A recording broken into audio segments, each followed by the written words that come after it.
करते हैं। श्री कृष्ण गोविंद हरे मुरारे हे नाथ नारायण वासुदेव करते हुए चले जाते हैं। जो कुछ कोई दे दिया, कीर्तन कर रहे हैं, कोई दे दिया तो ठीक है, नहीं दिया तो चले जाते थे अपने घर में। उनके जो है 4-5 बच्चे थे, सब बिना खाए पिए रह जाते थे, लेकिन वो मांगते नहीं थे। उनकी पत्नी का नाम सुशीला था। सुशीला जो है एक दिन अपने पति से अर्थात सुदामा जी से कही कि सुना है कि आपके बचपन के मित्र हैं द्वारिकाधीश। बोले हाँ, तुमने याद दिला दिया, बहुत दिनों के बाद याद दिलाई। हमारी ये दुर्दशा हो गई, इतने हम जो है चिड़ हो गए। मेरा वही तो कन्हैया है, वही तो गोविंद है जिसका मैं नाम लेता रहता हूँ, वही मेरा मित्र है। बोले आप उसके यहाँ क्यों नहीं जाते हो? वो राजा हैं, जाओगे कुछ दे देंगे। बोले कि अब तो एकदम नहीं जाएंगे, मैं किसी से लेने नहीं जाऊंगा, और मित्र के घर मैं मांगने जाऊं, मेरी क्या इज्जत रह जाएगी? मेरे पास कुछ है नहीं, मैं क्या लेकर के जाऊंगा? अर्थात मित्रों के यहाँ, भगवान के यहाँ, गुरु के यहाँ बिना कुछ लिए नहीं जाना चाहिए, कुछ न कुछ ले करके जाना चाहिए।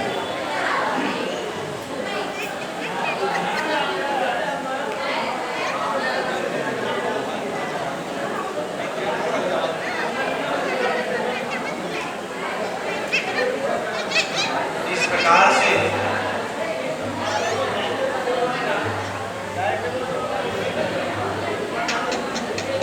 और इस प्रकार से काफी बल लगता है। आप समझते नहीं, थोड़ा आवाज बढ़ा दिया करिए, सामने मॉनिटर का बढ़ा दूं, बाकी उधर का छोड़ दीजिए। जय श्री राधे। बढ़ा दो, हमको दिक्कत होती है, बल पड़ता है। एक दिन वो आए थे, बढ़िया सेटिंग कर दी गई, फिर पता नहीं क्या करोगे, कुछ खूब खाल कर देते हैं, इससे घबरा जाता है। चलिए ठीक है, बोलिए राधे राधे। आइए, और इस प्रकार से हमारे कन्हैया के यहाँ जाने के लिए किसी तरह से सुदामा माने। बोले लेकिन जाऊंगा, लेकिन मैं कुछ मांगूंगा नहीं। बोले आप मत मांगना, चले जाओगे। और जा करके वो अपने 4-5 घरों से जा करके सुशीला ने चावल दिया, थोड़ा थोड़ा। किसी के घर का मोटा चावल, किसी के घर का पीला चावल, किसी के घर का धान लगा चावल, किसी के घर का पतला चावल, कई चावल मिला करके और एक पोटली में बांधी। उस पोटली में बांधी जिसमें कि कई जगह से वो भी फटी हुई थी, और उसको सील करके किसी तरह से बांध करके उन्होंने अपने पति को अर्थात सुदामा जी को दिया। कहा कि आप जो है ये ले करके जाओ, ये भेंट दे देना। और इस प्रकार से ले करके हमारे सुदामा जी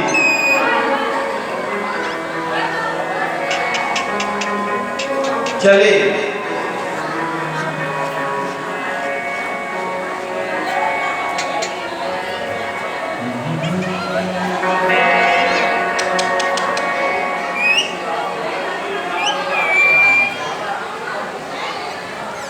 सुदामा कृष्ण कोई बना है कि नहीं बना है, नहीं तो आगे का नाम कहें। और इस प्रकार से हमारे कृष्ण जो है, कृष्ण से मिलने के लिए सुदामा जो है चलते हैं।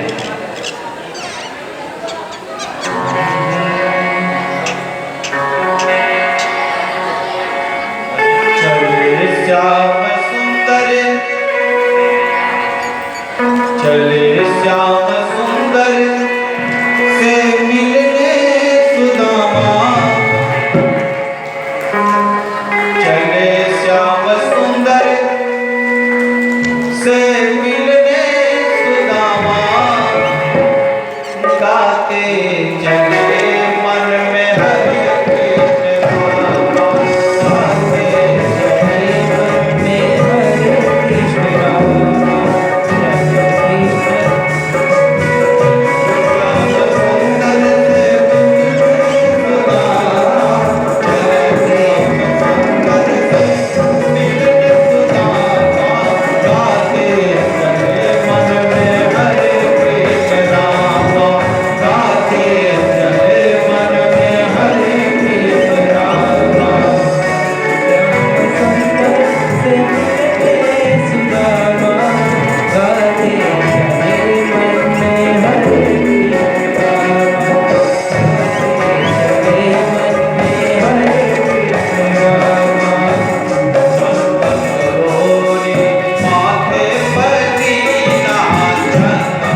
पहुंचे, 3 महीना लग गया। रास्ते में जाते जाते नदी का किनारा मिला।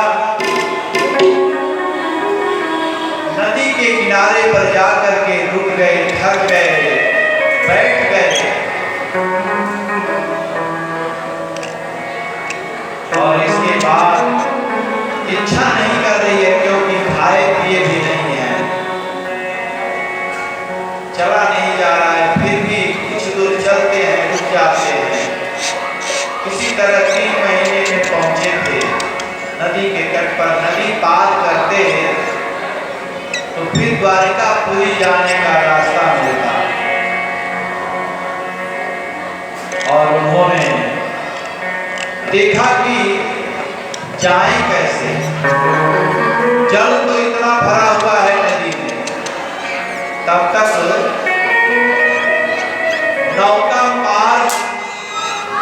नौका पे बैठाने के लिए कई लोग, सब लोग जा चुके थे। एक अंतिम नौका बची थी, जिसको जाना हो उस पर बैठ जा, ऐसा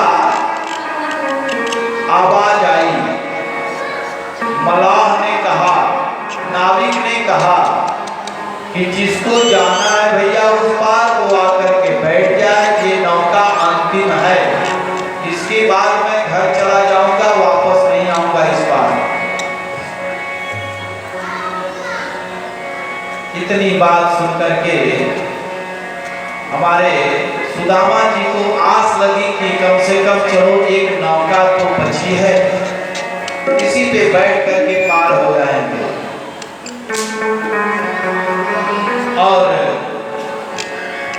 नौका पे बैठने के लिए धीरे धीरे धीरे धीरे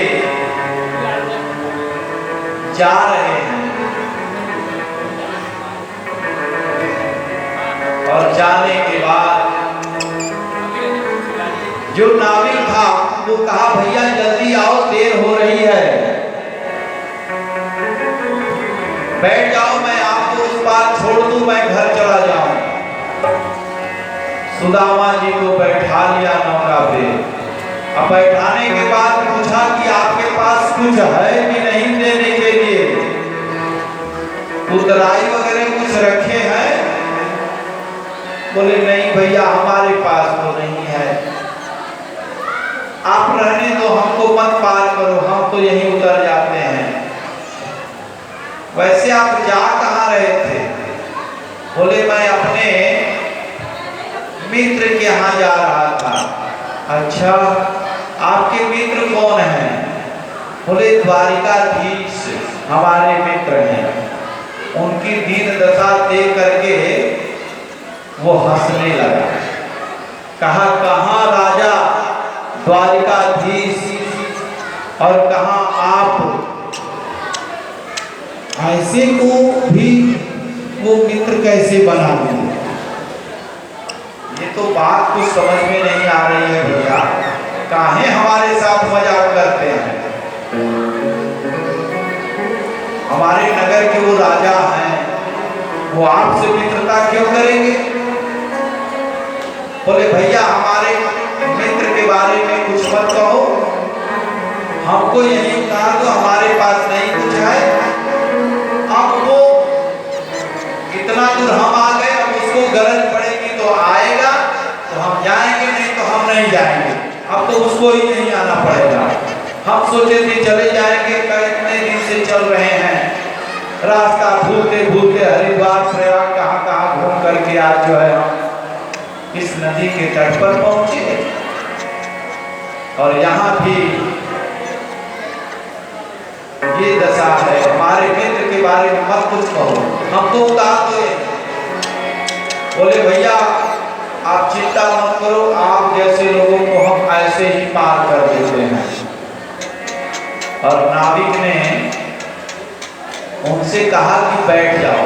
बैठ गए तो नाविक जो थे वो एक टक देखे सुदामा को, ऊपर से नीचे तक ऐसे देखे, और फिर दूसरे तरफ मुंह करके हंसे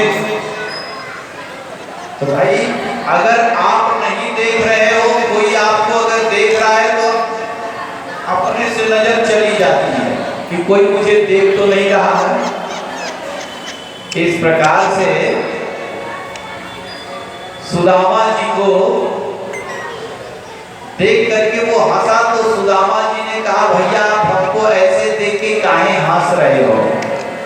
बोले नहीं नहीं ऐसे ही बस हंसी आ गई। वो आप कहे कि हमारे मित्र हैं द्वारिकाधीश, उसी बात पर हंसी आ गई। बोले हमारे मित्र के बारे में गलत मत बोलो, अभी हम इसी नदी में कूद के मर जाएंगे। मैं ब्राह्मण हूँ, अब फंसुरी लगा लूंगा, जनेऊ निकाल दिया अपना, गर्दन फंसा के गए, अभी मर जाऊंगा। हमारे कन्हैया के बारे में मत बोलो, मेरे मित्र के बारे में।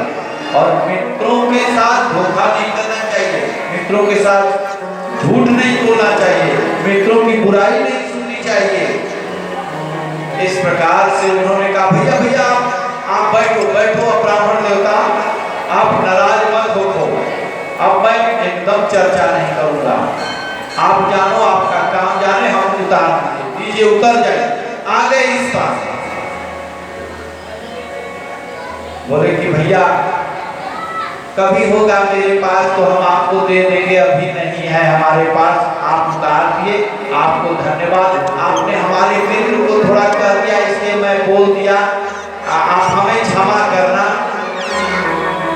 क्षमा याचना करके फिर जो है आगे बढ़ते हैं और बैठ जाते हैं, और बैठने के बाद सो जाते हैं, चादर ओढ़ लेते हैं, अर्थात अपनी आधी धोती ओढ़ते हैं, आधी धोती पहने हैं, वो भी फटा हुआ है, मेढ़ का टेक लगा करके सो गए, नींद आ गया।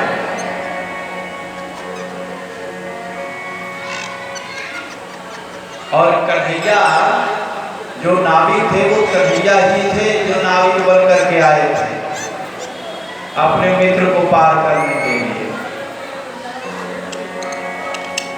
और उन्होंने कहा कि भैया अभी द्वारिकापुरी कितना दूर है बता दो। बोले कि आपकी दीन दशा देख करके लग रहा है कि 3 महीना चलेंगे तो पहुंच जाएंगे, काफी दूर है। नहीं मुश्किल से 1.5-2 किलोमीटर और है, लेकिन दशा आपकी ठीक नहीं लग रही है, इतना हाँफ रहे हैं, शरीर पूरा सूखा है, 2 कदम चल रहे हैं बैठ जा रहे हैं, तो हमको लग रहा है 3 महीना में पहुंच जाएंगे।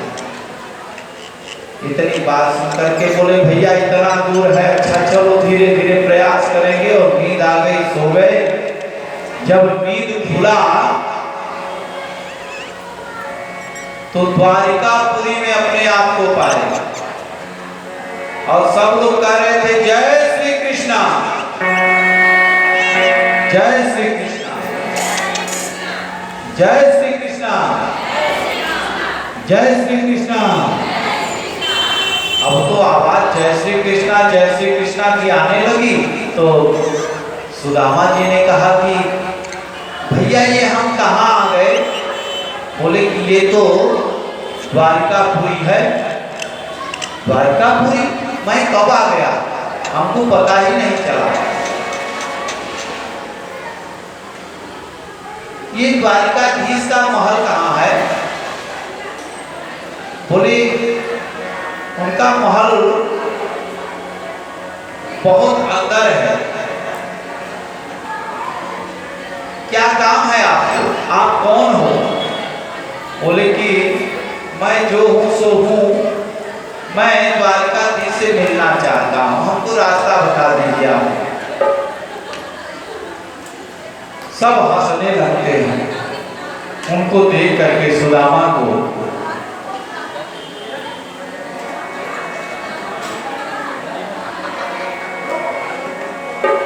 सुदामा जी द्वारिकापुरी में इधर उधर गलियों में लोग भटका रहे हैं हमको। 5, 6, 7 मित्र मिले, वहां के जो आपस में बात कर रहे थे, कह रहे थे कि ये गरीब ब्राह्मण जो है कई जगह से धोती फटी हुई है, माथे पर पगड़ी नहीं है, पैर में जूता तक नहीं है। और ये कहाँ से आया, कहाँ जाना चाह रहा है? पूछते हैं भैया आपको कहाँ जाना है? बोले हमको द्वारिकाधीश से मिलना है। उनका महल जाने का रास्ता बताओ। बोले ये सीधे ऐसे ही आप चलते जाओ और जाते जाते आप उनके महल के दरवाजे तक पहुंच जाएंगे। कन्हैया धीरे धीरे जा रहे हैं। सब लोग देख करके उनको हंस रहे हैं। सुदामा जी को, सुदामा जी नजर नीचे करके चले जा रहे हैं। श्री कृष्ण श्री कृष्ण श्री कृष्ण कृष्ण कृष्ण हरे हरे हरे कृष्ण करते हुए चले जा रहे हैं। उनको किसी से कोई मतलब नहीं है, फिर भी शर्म थोड़ी लग रही थी, लेकिन कन्हैया का नाम लेते हुए वो आगे बढ़ रहे हैं। बढ़ करके द्वारपाल जो होते हैं महल के बाहर, जो सुरक्षा व्यवस्था देखते हैं, वो दोनों द्वारपालों ने उनको दरवाजे पर रोक लिया और रोक करके पूछा कि आप कौन हो, कहां से आए हो?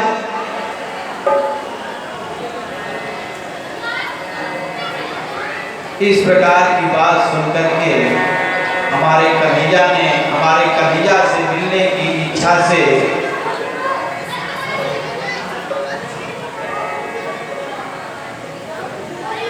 कहते हैं कि मैं द्वारिकाधीश जो है, आपके राजा जो है, मैं उनका मित्र हूं। मित्र? आप जैसा मित्र? और द्वारिकाधीश आपको मित्र बना दिए? कब के मित्र हो? बोले बचपन के वो मेरे मित्र हैं, वो मेरे लंगोटिया यार हैं। हम लोग गुरुकुल में जब शिक्षा लेने गए थे,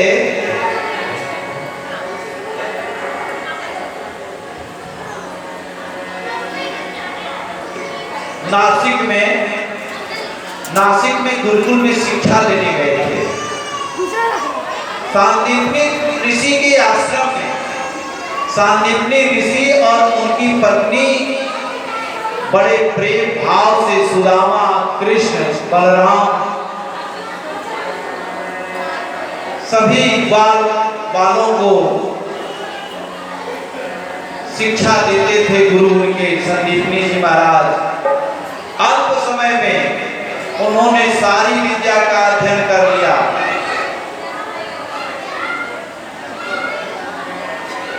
चौसठ दिन में पूरी कला को उन्होंने सीख लिया।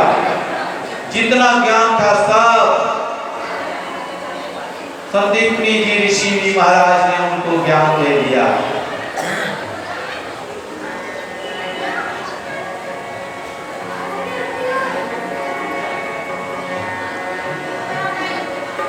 बच्चे जो इधर उधर टहल रहे हैं, थोड़ा देर के लिए बैठ जाओ आप लोग। और गुरु शिक्षा दिए हैं और इसके बाद वही याद आ रही है कि हमारे बचपन के मित्र हम लोग साथ साथ पढ़े हैं। द्वारपालों ने कहा कि रुको, हम पहले राजा से पूछ करके आते हैं, पहले बताओ आपका नाम क्या है? बोले कि हमारा नाम सुदामा है। उनका महल भी था तो 16,108 महल थे। जितनी रानियां उतने महल। नारद जी को एक बार भ्रम पैदा हो गया, इतनी रानियां हैं तो ये किसके साथ कैसे कैसे रहते होंगे। नारद जी आए पता करने के लिए। महल में प्रवेश करते हैं तो देखें कि रुक्मिणी जी के साथ हमारे कन्हैया झूला पे बैठ करके झूल रहे हैं।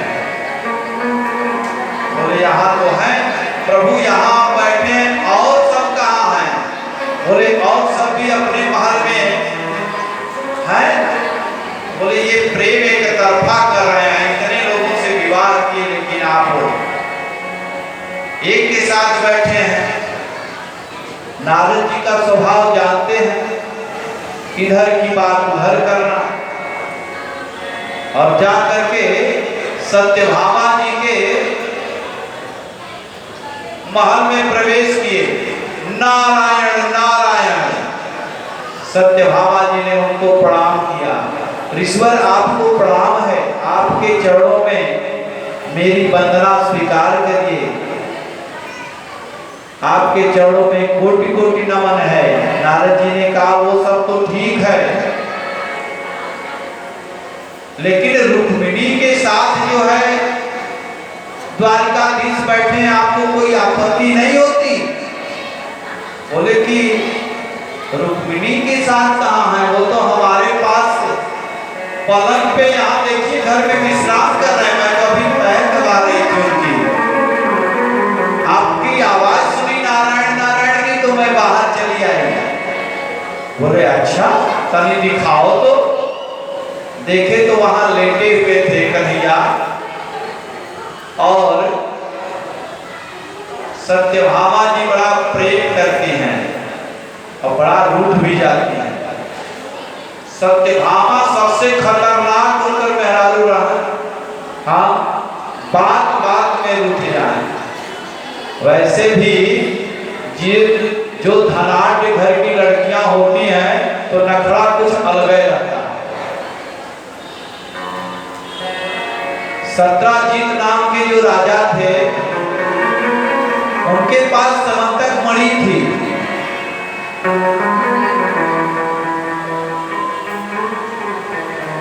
और मणि जो है सत्यभामा को दहेज में मिली थी। 2 कुंटल सोना प्रतिदिन देती थी, तो नाज नखरा तो रहेगा ही, तो बड़ा बात बात में रूठ जाती थी। उनके लिए कल्प वृक्ष की भी कामना की, तो कल्प वृक्ष भी उनके लिए आया गया देवलोक से। इस प्रकार से नारद जी ने देखा यहाँ भी विश्राम कर रहे हैं। बोले कालिंदी जो है उनके यहाँ चलते हैं। कालिंदी यानी जमुना, जमुना का नाम कालिंदी भी है। वो यमराज की बहन है, जो भैया दूज के दिन जो जमुना में स्नान करता है भाई बहन मिल करके, तो उनको यमराज काल का दर्शन नहीं होता, अर्थात यमराज प्रसन्न होते हैं, उनको कोई प्रताड़ना नहीं देते। इसलिए अपने भाई के साथ जाकर के आप लोग भी नहा लीजिएगा, नहाना चाहिए। और यमुना जो है, कालिंदी जो है, श्रृंगार करके बैठी हैं। नारायण नारायण। नारद जी पहुंचे, बोले अरे देवर्षि आपके चरणों में प्रणाम है, कैसे आना हुआ? बोले बस प्रभु से मिलना था। कहाँ है? बोले अभी वो तो भोजन कर रहे हैं, आप यहाँ इंतजार करें, बस भोजन करके बस आ ही रहे हैं। इसके बाद जब देखे तो आप भोजन कर रहे हैं, आए अंदर से निकल करके बाहर, बोले कि प्रणाम, आइए नारद जी, देवर्षि आप आइए, बड़े अहोभाग्य हमारे जो आपके दर्शन हुए। बोले इनकी लीला समझ में नहीं आ रही है।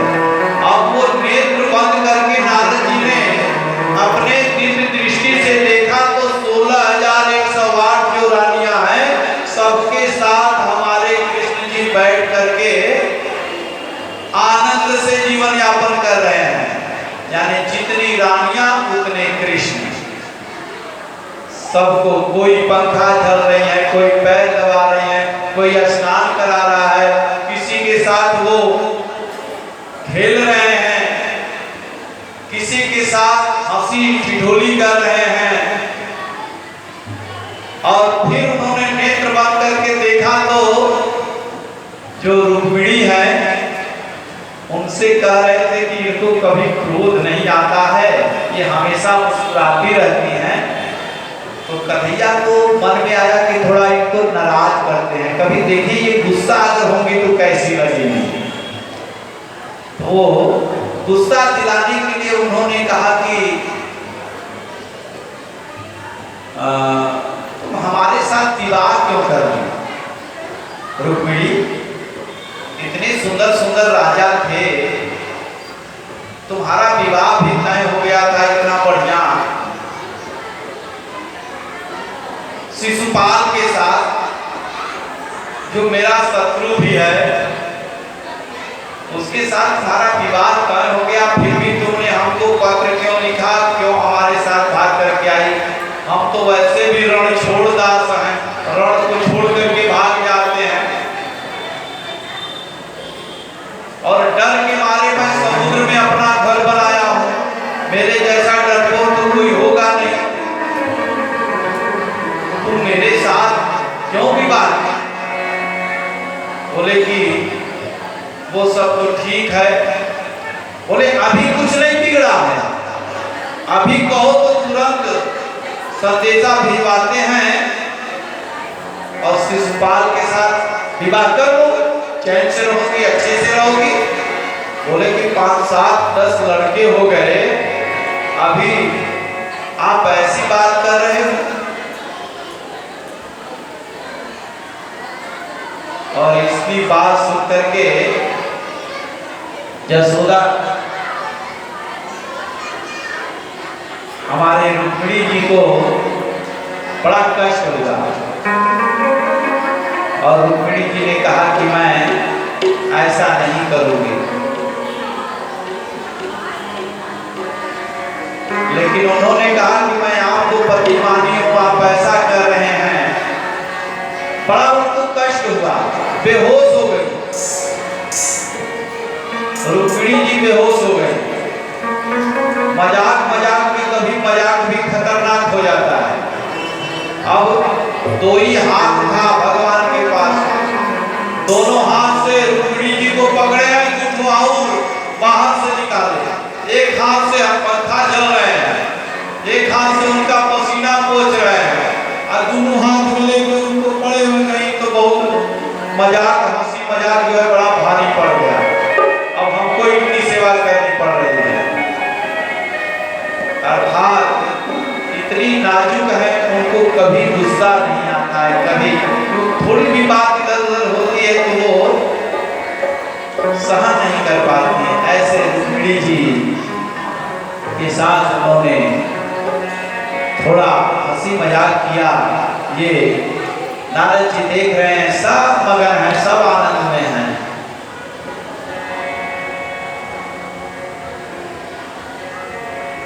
इस प्रकार से हमारे सुदामा जी लग रहा है कि अब वहीं मेढ़ी पर सोए ही हैं।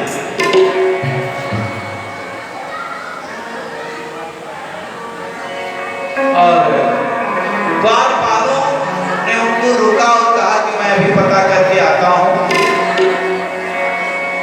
और कहते हैं आकर के, क्योंकि बहुत लंबा महल है, जाने में समय लगता है, घोड़े पे सवार हुए। सवार होने के बाद उस समय जा रहे थे कन्हैया भोजन करने के बाद विश्राम करने। तब तक जाकर के कहते हैं कि महाराज से हमको मिलना है। एक व्यक्ति आया हुआ है जो बड़ा गरीब है। उत्तर दिशा को लगा दीजिए, ऐसे सामने थोड़ा दिखे, उधर उल्टा पड़ता है।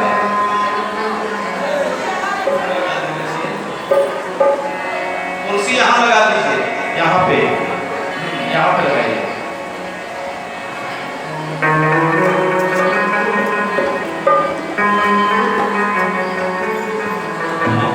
ठीक है, दोनों कुर्सियां नहीं लगाई।